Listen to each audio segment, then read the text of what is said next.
State and prove basis extension theorem. Basis extension theorem అంటే ఏంటంటే, ఒక ఫైనల్ డైమెన్షనల్ వెక్టార్ స్పేస్కి ఒక ఇండిపెండెంట్ సెట్ ఇస్తారు. ఇలా ఇండిపెండెంట్ సెట్ ఇచ్చినప్పుడు మనం ఏం ప్రూవ్ చేయాలి అంటే, ఎస్ ఇట్ సెల్ఫ్ ఒక బేసిస్ అన్న అవుతుంది, లేకపోతే ఎస్లో ఉన్న వెక్టార్స్ని పెంచడం వలన, అంటే ఎస్ని ఎక్స్టెండ్ చేయడం వల్ల వచ్చే కొత్త సెట్ అనేదైనా ఈ వి అనే వెక్టార్ స్పేస్కి ఒక బేసిస్ని ఫామ్ చేస్తుంది అనేది మనం ప్రూవ్ చేయాలి. దీన్నే బేసిస్ ఎక్స్టెన్షన్ థియరం అనేసి అంటాం. Statement: let V over F be a finite dimensional vector space and S is equal to set of vectors alpha 1, alpha 2, and so on alpha m is a linearly independent subset of V. Then either S itself a basis of V or S can be extended to form a basis of V.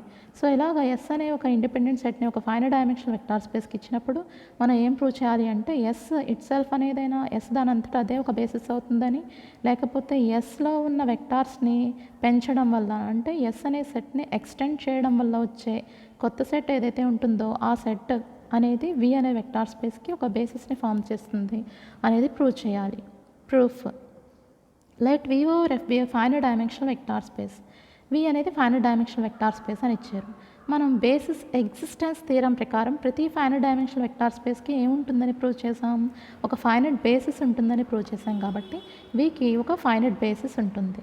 V has a finite basis since every finite dimensional vector space has a finite basis.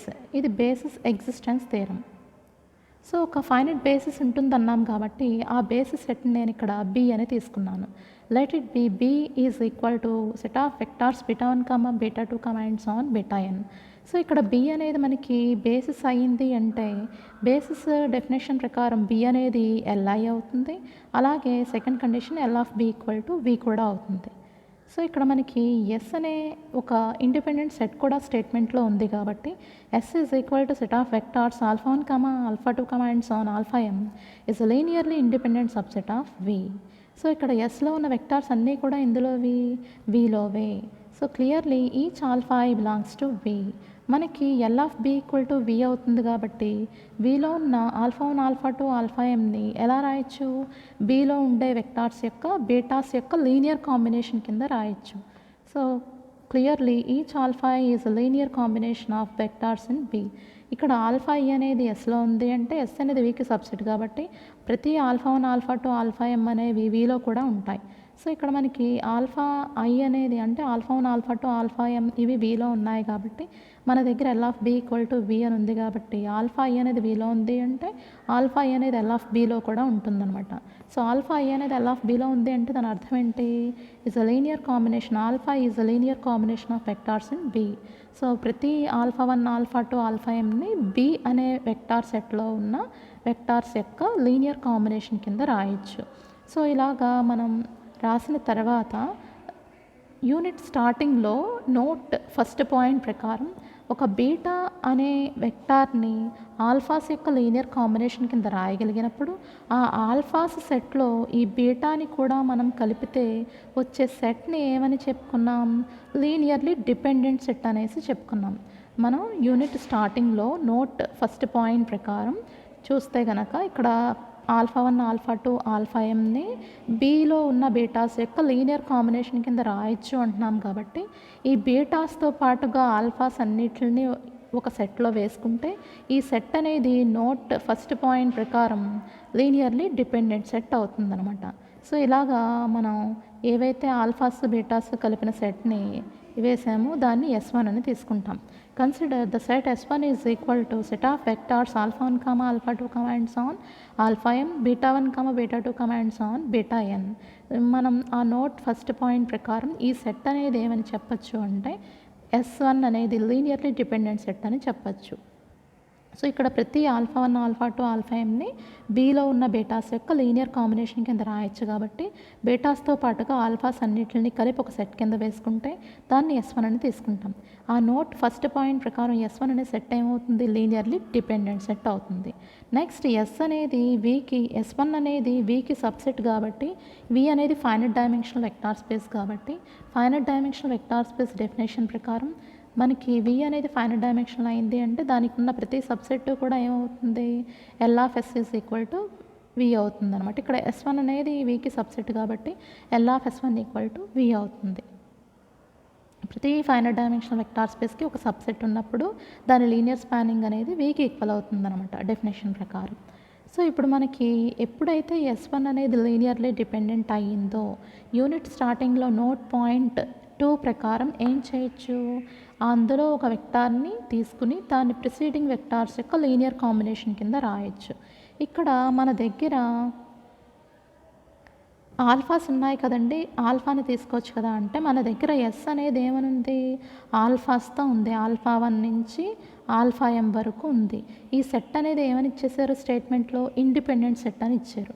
ఒకవేళ మీరు ఏదైనా ఒక ఆల్ఫాని తీసుకున్నారనుకోండి, దాన్ని preceding vectors యొక్క linear combination కింద రాసినప్పుడు ఆ set అనేది ఏమవుతుంది, ఇప్పుడు ఆల్ఫా 2a తీసుకున్న తర్వాత ఇప్పుడు ఆల్ఫా 2కి ముందర ఏముంది, ఆల్ఫా 1 ఉంది. ఆల్ఫా 1 యొక్క లీనియర్ కాంబినేషన్ అంటే ఏమవుతుంది, alpha 2 equal to A1 alpha 1 అవుతుంది. ఇప్పుడు ఈ ఆల్ఫా 2ని మీరు రైట్ సైడ్ తీసుకొచ్చారనుకోండి, A1 alpha 1 plus right side తీసుకొచ్చినప్పుడు లీనియర్ కాంబినేషన్లో మనకి ప్లస్లు ఉంటాయి కాబట్టి మైనస్ ఆల్ఫా 2ని -1 into alpha 2 equal to right side ఏం లేదు అంటే 0 బార్ అని రాస్తాం. సో ఇప్పుడు స్కేలార్స్ అబ్జర్వ్ చేస్తే A1 అనేది 0 అవుతుందో నాన్ జీరో అవుతుందో తెలియదు, కానీ ఇక్కడ ఆల్ఫా 2కు ఉన్న స్కేలార్ అనేది ఏంటి, నాన్ జీరో స్కేలార్. ఎప్పుడైతే లీనియర్ కాంబినేషన్ అనేది 0 బార్కి ఈక్వల్ అయిందో అందులో ఒక స్కేలార్ నాన్ జీరో అయింది అంటే ఆల్ఫా 1 ఆల్ఫా 2 వెక్టార్స్ ఏమవుతాయి, లీనియర్లీ డిపెండెంట్ వెక్టార్స్ అవుతాయి. కానీ స్టేట్మెంట్లో మనకి ఆల్ఫా 1 ఆల్ఫా 2 ఇవన్నీ ఏమవుతాయని ఇచ్చారు, ఇండిపెండెంట్ వెక్టార్స్ అని ఇచ్చారు. కాబట్టి మనం తీసుకునే S1లో తీసుకునే వెక్టార్ అనేది ఆల్ఫాస్ని మాత్రం తీసుకోకూడదు. ఎందుకంటే ఎస్ అనే సెట్లో ఆల్ఫా 1 ఆల్ఫా 2 ఆల్ఫా m ఉన్నాయి కాబట్టి ఇవన్నీ ఇండిపెండెంట్ వెక్టార్స్ కాబట్టి మనం తీసుకునే వెక్టార్ని ఆల్ఫా కాకుండా బీటాస్లో తీసుకోవాలన్నమాట. ఎందుకంటే మనం చెప్పుకున్నాం కదా, ఇప్పుడు ఆల్ఫాని కనుక తీసుకుంటే ప్రిసీడింగ్ వెక్టార్స్ యొక్క లీనియర్ కాంబినేషన్ కింద రాసినప్పుడు ఆ వెక్టార్స్ అన్నీ కూడా లీనియర్లీ డిపెండెంట్ వెక్టార్స్ కింద వస్తాయి.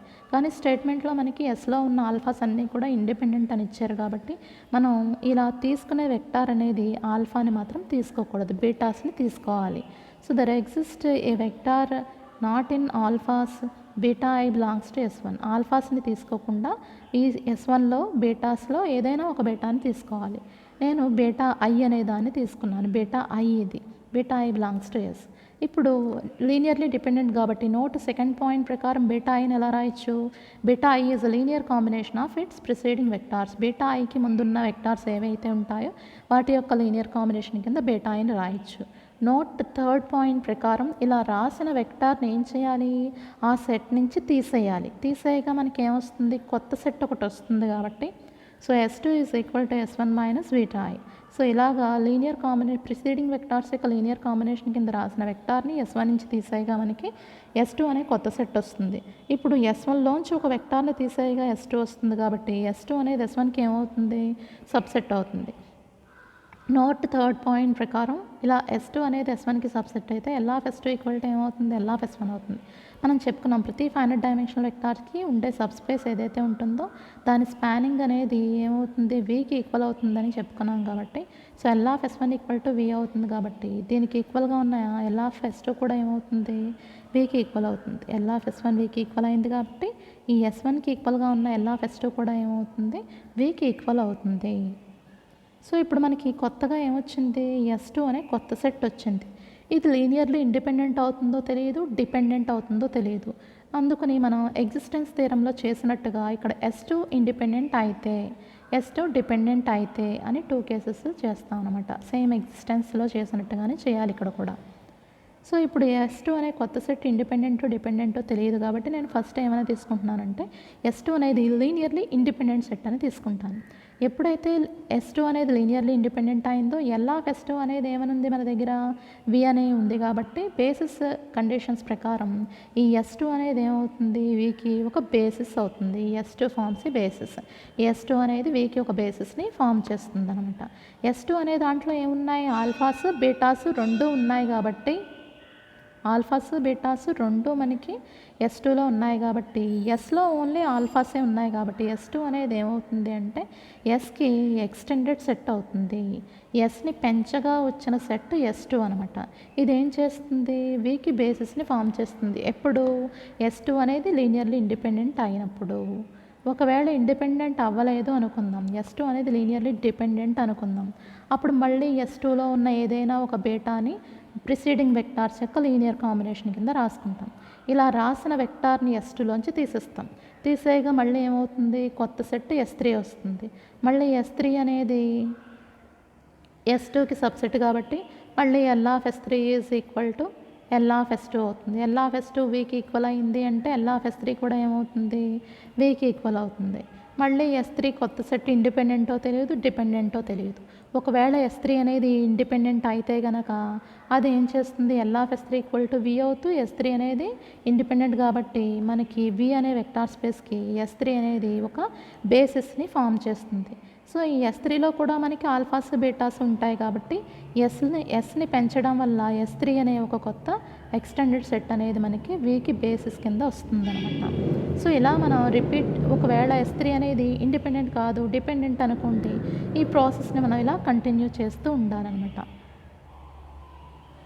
So if S2 is linearly dependent, then continue the above process till we get a set Sk such that Sk is independent and L of Sk equal to V. ఈ ప్రాసెస్ని మనం ఎంతవరకు చేయాలి, ఒక independent set వచ్చే వరకు చేస్తూ ఉండాలి. ప్రతిసారి మనం ఒక బీటాని S1 అనేది లీనియర్లీ డిపెండెంట్ అయినప్పుడు అందులో ఒక బీటా అనే వెక్టార్ని తీసుకుని ప్రిసీడింగ్ వెక్టార్స్ యొక్క లీనియర్ కాంబినేషన్ కింద రాసి ఆ వెక్టార్ని S1లోంచి తీసేసాం. మళ్ళీ కొత్త సెట్ వచ్చింది. మళ్ళీ S2 అనే సెట్ ఇండిపెండెంటో తెలియదు, డిపెండెంటే తెలియదు. సో ఇండిపెండెంట్ అయితే అదే బేసిస్ అవుతుంది, అలాగే ఎక్స్టెండెడ్ సెట్ అవుతుంది కాబట్టి Sని పెంచడం వల్ల వచ్చిన బేసిస్ సెట్ అవుతుంది.